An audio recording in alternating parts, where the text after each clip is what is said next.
सब ठंड के मौसम में वहाँ पर साल ओढ़ करके बैठेंगे, स्वेटर पहन करके बैठेंगे, ग्लव्स पहन करके बैठेंगे। बैठेंगे, वो सॉक्स पहन करके बैठेंगे और आप सबको देख करके अरे हंसोगे, ठंड लगेगी, अपेक्षा रखोगे कि कोई कृपा करके मुझे कम से कम कुछ तो दे दे, आप अपने कमरे में आसरा दे दे। इसलिए प्रिय बंधुओं, ये क्या है और उपाधि क्या है, इस विषय को यदि समझ में आ जाए तो व्यक्ति कर्म बंध से बच जाए। कर्म बंध से व्यक्ति हे उपाधि का ज्ञान न होने के कारण कर्म से बंध रहा है, और हे उपाधि का अच्छे से ज्ञान हो जाए तो फिर कर्म से बंधेगा नहीं, कर्म से छूटेगा। सीता नाम सुनो, सीता को जानते आप लोग? गांव की नहीं, नाम की सीता। कौन की सीता भैया नीते? राम की सीता, गांव की सीता नहीं। नहीं तो क्या तो माता जी हमारे घर के पीछे ही तो रहती है सीता। वो गांव की सीता वाली बात नहीं कर रहे, वो राम की जो सीता थी ना, तो राम के जीवन में और सीता के जीवन में कुछ दिन ऐसे आए कर्म के उदय से, जिन कर्म के उदय में जो छोड़ने योग्य थे उन परिणामों को छोड़ दिया, और जो ग्रहण करने योग्य थे उन परिणामों को ग्रहण कर लिया। पिता ने कहा कि भरत को राज्य देना है। क्या शाम को घोषणा हुई एक दिन पहले कि राम का सुबह राज तिलक होना है। कितना आनंद होगा आपको मालूम पड़े कि आपके पिता की सारी प्रॉपर्टी आपके नाम पर होने वाली, बस सुबह साइन करना और पूरी प्रॉपर्टी। बोलो भैया विनोद जी, प्रमोद जी, विनोद जी, आपके लिए मालूम पड़ जाए कि आपके पिता की सारी संपत्ति आपको मिलने वाली है। सुबह पूरी समाज इकट्ठी होगी, समाज की साक्षी में आपके पिताजी आपकी वसीयत पर साइन करेंगे और पूरी संपत्ति आपको देख करके दीक्षा लेने के लिए चले जाएंगे। आनंद मनाओगे कि दुख मनाओगे? संपत्ति का आनंद, लेकिन पिता के जाने का, पिता घर छोड़ करके जा रहे हैं लेकिन संपत्ति प्राप्त हो रही है। सो दोनों स्थिति है तुम्हारे लिए, लेकिन दुख कम है और सुख। राम के जीवन में भी कुछ ऐसा ही दिन आया। पिता ने कहा बेटा भरत के लिए राज्य, अब मैं राज्य में रहूंगा तो भरत राज्य नहीं करेगा, इसलिए उपाय क्या निकाला जाए। सो राम ने वनवास जाने की तैयारी कर ली। कहाँ जाने की तैयारी कर ली? अब राम ने उस समय ये विचार नहीं किया, कोई गलत परिणामों को अपने भीतर में लेकर के नहीं आया कि देखो सुबह ही तो घोषणा की थी राज्य तिलक होना है, और अब शाम को कह रहे हैं कि भरत को राज्य तिलक होगा। सुबह चाहता तो पिता के विरोध में खड़ा हो सकता था, लेकिन नहीं, ये परिणाम उपादेय नहीं है, ये मेरे कर्म का उदय है। वो कर्म पुण्य कर्म के उदय से संपत्ति मिलने वाली थी और पाप कर्म के उदय से संपत्ति छूट रही है, लेकिन संपत्ति मिलने में और संपत्ति के छूटने में मुझे मेरे अपने परिणाम खराब। अपन लोग क्या करते हैं? बोलो परिणाम तत्काल कचहरी पहुंचाओगे, तुम एक आध वकील करके केस कर दोगे, यही करोगे कि नहीं करोगे? ऐसे कैसे हो सकता है? मारा पीटी चालू हो जाएगी, सामने वाले को संपत्ति मिले या ना मिले, लेकिन घर में युद्ध प्रारंभ। प्रातःकालीन बेला होते ही राम ने सूर्य की पहली किरण के साथ ही वन के लिए विचरण कर दिया। इसलिए प्रिय बंधुओं, बाधाएं यदि स्वयं का मजबूत है तो बाहर वाला कोई निमित्त तुम्हारे परिणामों को डिगा नहीं सकता, और भीतर का उपादान यदि मजबूत नहीं है तो थोड़ा सा निमित्त मिलेगा और व्यक्ति अपने स्थान से च्युत हो जाएगा। इसलिए प्रतिपल प्रयास करो, बहिरंग निमित्त कितने भी मिले, हमें अपने परिणामों की रक्षा करनी है कि नहीं करनी है? प्रतिपल अपने परिणाम, लक्ष्य को साधो। अर्जुन ने क्या किया? लक्ष्य साधा है, और हम क्या करते? लक्ष्य से भटक जाते हैं। संसार में भटकने का कारण है लक्ष्य से भटकर।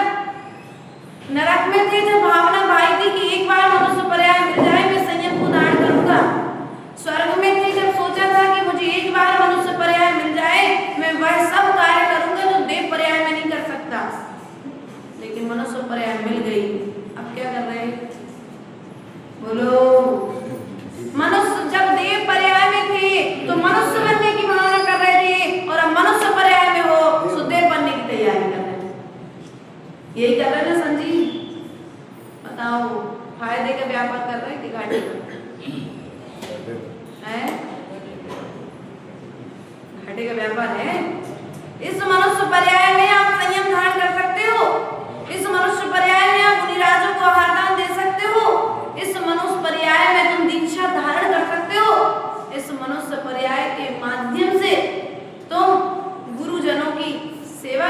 सकते हो, प्रभु की वैया वृत्ति कर सकते हो, आदि आदि श्रेष्ठ कार्य कर सकते हो, लेकिन कर क्या रहे हो?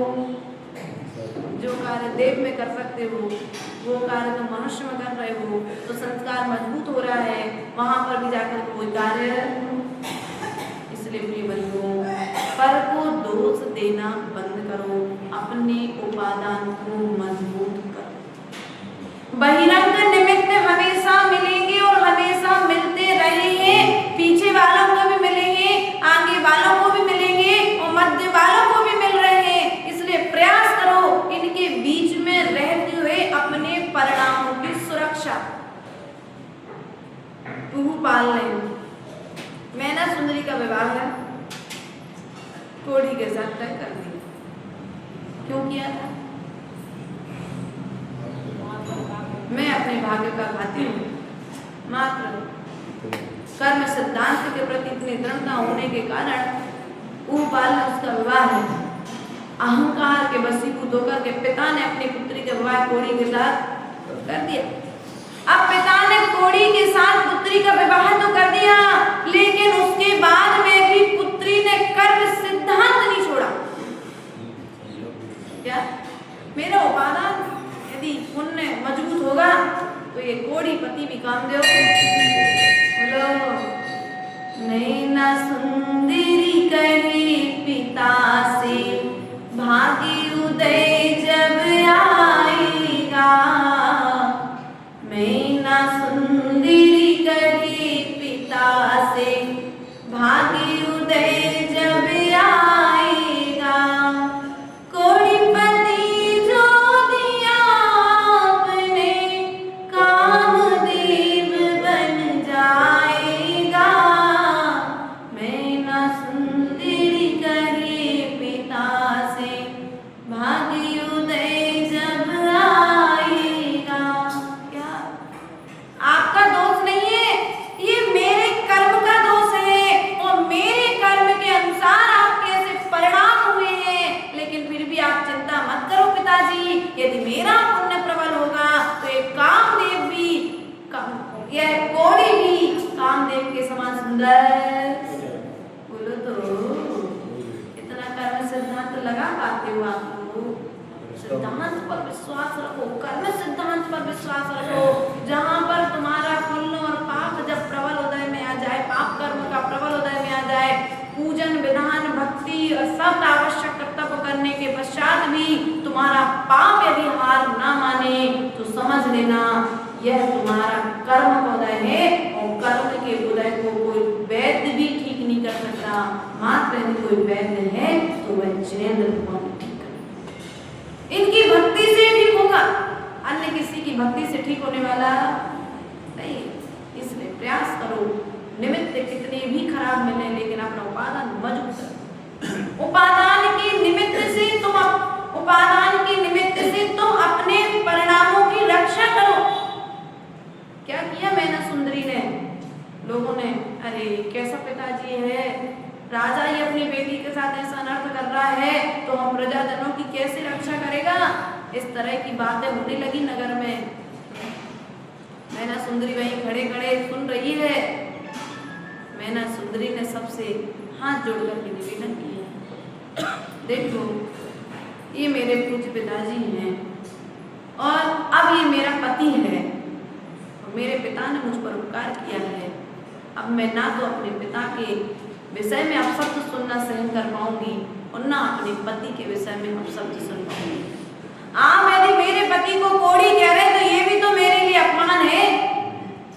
इसलिए उसने अपने पिता से निवेदन किया पिताजी आपने मेरा विवाह संपन्न करा दिया है, अब मेरा यहाँ से विदाई करा दीजिए।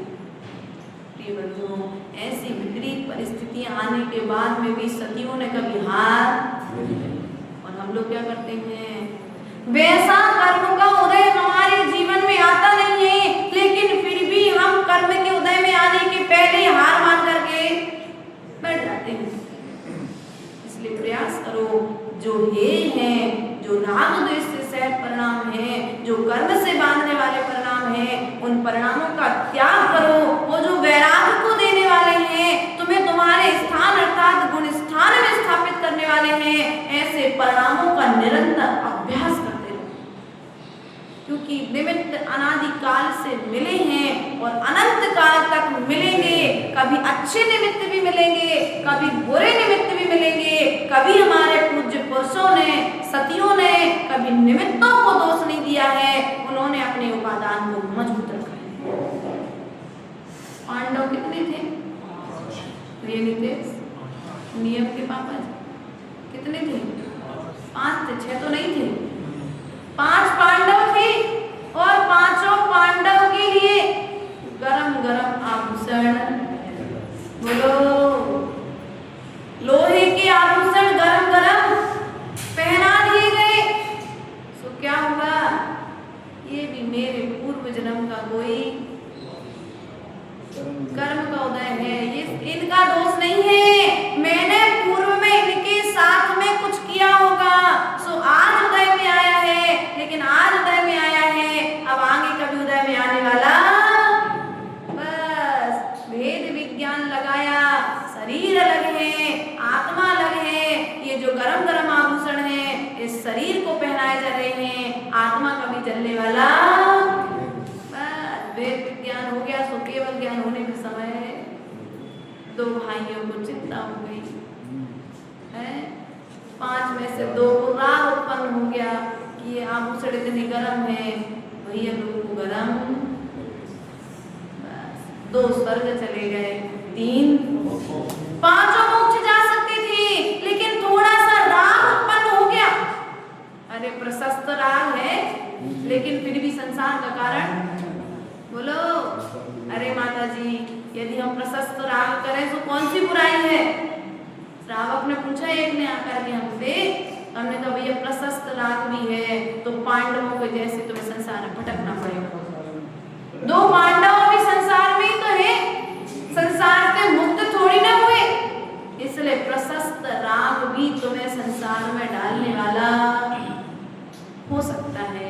इसलिए प्रयास करो, पर वस्तुओं के निमित्त से जितना राग द्वेष कम कर सको उतना राग द्वेष त्याग करके अपने परिणामों को निर्मलीकरण करने का प्रयास करो, क्योंकि जब तक परिणामों का निर्मलीकरण नहीं होगा तब तक संसार से छूटने वाले।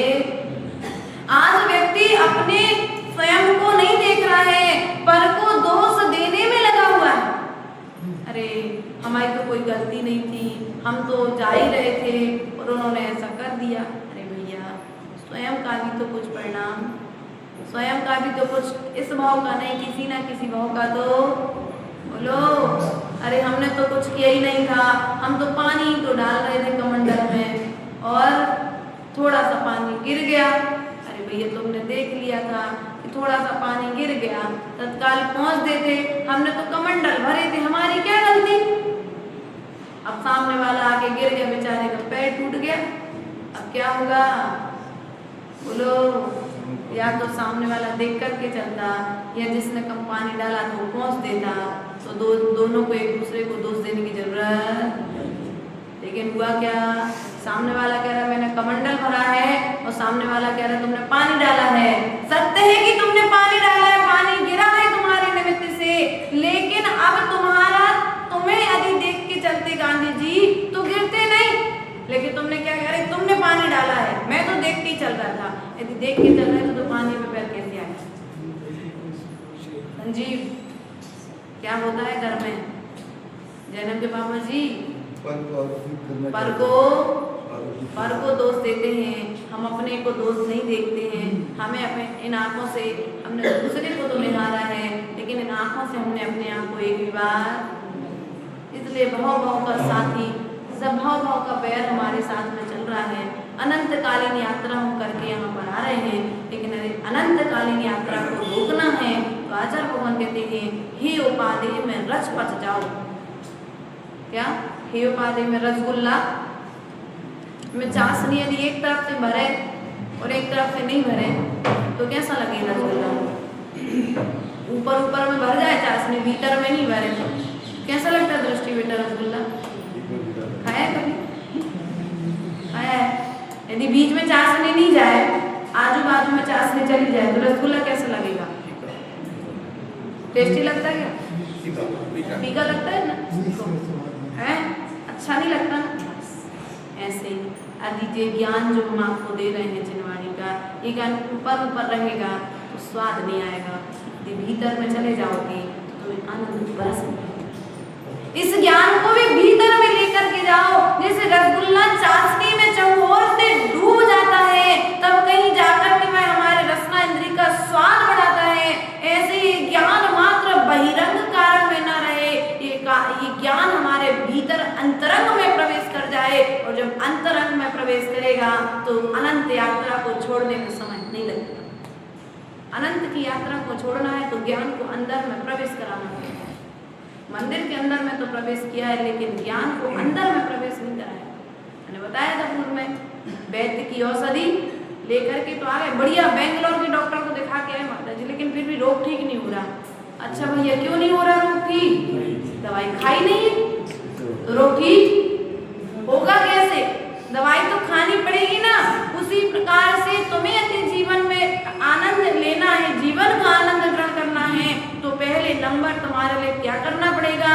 इस ज्ञान के लिए अपने आचरण में लेकर के आना पड़ेगा, और जब यह ज्ञान अपने आचरण में आ जाएगा तो आनंद अपने आप। टंकी में पानी कब आता है?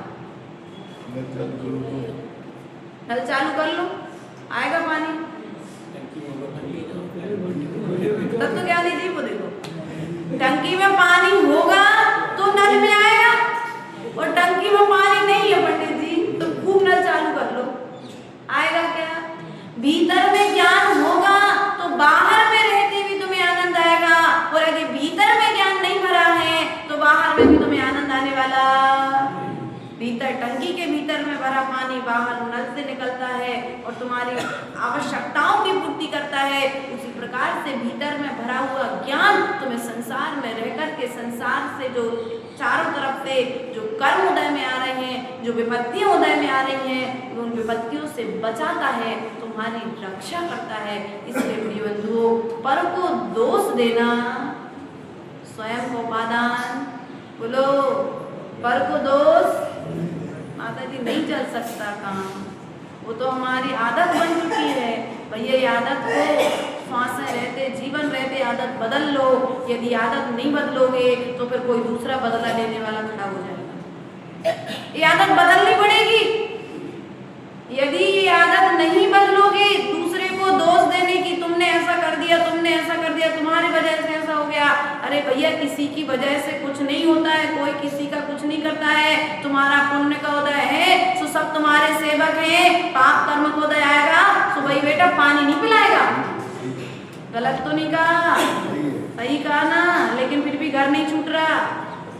छूट रहा क्या? फिर भी घर नहीं छूट रहा। आस लगा करके बैठे हैं, पाई पाई इकट्ठी करके पेटी में रख रहे हैं और ये सोच रहे हैं कि पाई पैसा रहेगा तो बेटा पानी पिलाएगा। ध्यान रखना, पैसे के निमित्त से बेटा पानी नहीं पिलाता है। तुम्हारा पुण्य का उदय रहेगा तो पानी पिलाएगा, वरना सोने की लंका भी जिनके पास में थी उनके लिए भी पानी पिलाने वाला कोई। ध्यान रखना, पैसे वालों की पूजा नहीं है, पुण्य वालों की पूजा है संसार में। पुण्य वालों की सेवा करने वाले मिलते हैं। देखो एक माँ मंडी द्वीप में, उनको 4th स्टेज का कैंसर है, डॉक्टर ने रिटर्न कर दिया। अब उनका पुण्य का उदय देखो कितना तीव्र है कि गले से पानी नहीं जा रहा, लेकिन फिर भी रोज माता जी आपके मुख से कुछ सुनते हैं, हमारी वेदना समझ हो जाती। रोज 1 घंटा उनको संबोधन चाहिए। ये है पुण्य का उदय कि अंतिम समय में गले में प्यास लग रही है, पेट में भूख लग रही है, लेकिन फिर भी उस प्यास को और भूख को समन करने के लिए जिनवाणी का रसा स्वादन ग्रहण करने की भावना हो रही है। ये कोई भव्य जीव है, पूर्व जन्म में कोई भव्य जीव आगे जाकर के कल्याण करने वाला है। इसलिए प्रिय बंधु, अंतिम समय में तुम्हें क्या लेकर के जाना है, क्या पाना है, क्या सुनना है, आज से अभ्यास बना लो, क्योंकि अंतिम समय में समय सार अलमारी में रखा रह जाएगा, इस स्मरण में नहीं आ पाएगा है। इस स्मरण में तो वही आएगा जो तुमने जीवन भर किया है। क्यों भैया, सही तो नहीं क्या डिग्री के दादाजी? डिगली के दाखिल है ना, ध्यान रखना। तुमने जीवन भर क्या कमाया है, अंतिम समय वही खा पाओगे। माँ, जो तुमने रसोई में बनाया है ना, कोई खाओगे। जली रोटी बनाओगे तो जली खाओगे, और अच्छी बनाओगे तो अच्छी खाओगे, और कच्ची बनाओगे तो कच्ची खाओगे। अब तुम्हें बनाना कैसी है, और बना कैसी रहे हो? बोलो, कैसा भोजन बना रहे हैं आप लोग? व्यापार में, दुकान में तुम जैसा माल रखोगे वैसे ही बेच पाओगे। अच्छा माल रखोगे तो अच्छा बेच पाओगे, बुरा माल रखोगे तो बुरा बेच पाओगे। लेकिन बुरा लेने के लोग कुछ दिन आएंगे, फिर कहेंगे भैया उनके यहाँ माल अच्छा नहीं मिलता क्वालिटी का, सुहाना बंद, व्यापार डप हो जाएगा। इसलिए भी बंधु, दुकान में भी वही माल रखते हो जिस माल की मांग बाजार में होती है। आप भोजन रसोई में वही भोजन बनाते हो जो भोजन सब लोग ग्रहण कर लें, वो भोजन नहीं बनाते हो, वो माल नहीं रखते हो। वैसे अपने भीतर में एक बार विचार करो, जिन परिणामों से हम संसार में डूब जाएं, उन परिणामों को क्यों हमने भीतर में भर करके रखा है। एक बार उन परिणामों को बाहर निकाल दो। क्या करो? बाहर निकालना पड़ेगा। पैर में कांटा यदि लग जाए, अभी कल लग गया था हमको, जंगल गए, कांटा लग गया, अब वहां से दरवाजे तक आना भारी पड़ गया, और जब तक वो कांटा नहीं निकल गया तब तक चैन, आंख में कचरा चला जाए। क्या करते सबसे पहले? बोलो, सबसे पहले आंख का सब काम छोड़ करके पहले आंख का कचरा, और भीतर में जो कसाय भरी है वो चुभ नहीं रही तुम्हें? ये राग द्वेष तुम्हें चुभन पैदा नहीं कर रहा है क्या? ये राग द्वेष तुम्हारे लिए ऐसा नहीं लग रहा कि हम निकाल करके फेंक देना चाहिए?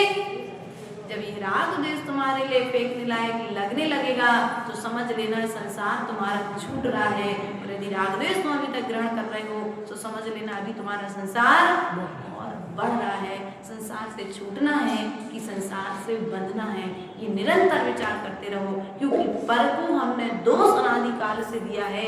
एक बार निज को दोष देना चालू कर दो, क्योंकि आचार्य परमेश्वर ने प्रतिकोण की व्यवस्था बताई है, प्रायश्चित की व्यवस्था बताई है, आलोचना की व्यवस्था बताई है, निंदा की व्यवस्था बताई है। लेकिन निंदा किसकी? बोलो बोलो तो मनीष, किसकी निंदा? किसकी निंदा करना है भैया? कैलाश, किसकी निंदा करना है? करती किसकी हो? देवी हो। आप लोग माहिर हो इस काम में। इस काम में यदि हर चीज में चतुर हैं, लेकिन इस काम में भी सर्वगुण संपन्न। आप लोग कहते हैं ना, इस काम में भी आप लोग सर्वगुण संपन्न हो कि नहीं हो? किसी की कोई कहीं से कोई भिड़ा ना हो, किसी की कोई बात नहीं बताना हो तो क्या, अरे भूल गए थे कह दोगे, फिर क्या कहोगे? भूल गए थे, बतानी थी, पचती नहीं है। इसलिए प्रयास करो, तुम एक प्रयास करो कि जो कार्य तुम अनादिकाल से करते आ रहे हो, आचार्य गुरुदेव ने लिखा भी है समाधि भक्ति के छंद के अंदर से, परिनिंदा ना मुख से निकले मधुर वचन बोलो, हृदय तराजू पर हितकारी संभाषण तोलो, आत्म तत्व की रहे भावना, भाव विमल भर दो, मेरा मरण समाधि तेरे पर निंदाना। बोलो तो, पर निंदाना। आचार्य गुरुदेव ने स्पष्ट लिखा समाधि शास्त्र में, जो पर निंदा करेगा वो परिंदा बनेगा। परिंदा पक्षी बनना है, करो पर निंदा। ये मुख तुम्हारे लिए आज मिला है, फिर मिलने वाला, फिर काँव काँव करते रहोगे। ऊपर छत की बाड़ी पर बैठ कर के काँव काँव करोगे, परिंदा बन जाओगे। फिर तुम्हारी आवाज को सुनकर के लोग तुमको बाहर, अरे कौवा काँव काँव कर रहा है, कान दर्द करने लगे उसको। इसलिए आज बोलने के पहले सोच लो क्या बोलना है। हृदय तराजू पर हितकारी, हृदय पर तौल लो, हृदय रूपी तराजू पर तौल मोल करके बोलो, क्योंकि आज तौल करके बोलोगे तो तुम्हारे बोल की कद्र होगी, और आज तौल करके नहीं बोलोगे तो तुम्हारे वचनों की, आज ठीक है सामने वाला सुन लेगा, फिर सुनने वाला बोलो पर निंदा ना मुख से निकले मधुर वचन। बोलते हो मधुर वचन? डाउट में हो गया? मधुर वचन बोलते कि नहीं बोलते? कितने मधुर वचन बोलते हो? कितना मीठा बोलते हो 24 घंटे में? एक बार विचार कर लो। हित, मित्र और प्रिय। अरे हम किसी की बुराई कहाँ कर रहे थे, हम तो बता रहे थे। अरे भैया वो हमें लग रहा है हम बुराई नहीं कर रहे हैं, लेकिन वो किसी न किसी निमित्त से निंदा के अंतर्गत आ गया। क्या निंदा के अंतर्गत आ गया? इसलिए प्रयास करो निंदा से परे होकर के, कि आचार्य भगवत ने कहा है जो निंदा करता है वो निंदनीय बनता है, और जो वंदना करता है वो वंदनीय बनता है। अब आपको निंदा करके निंदनीय बनना है कि वंदना करके वंदनीय बनना है, क्योंकि जिन जिन ने निंदा की सो नरक में गए, और जिन जिन ने वंदना की सो वे सिद्धालय चले गए। है नहीं गए सो जाएंगे आगे आने वाले समय में।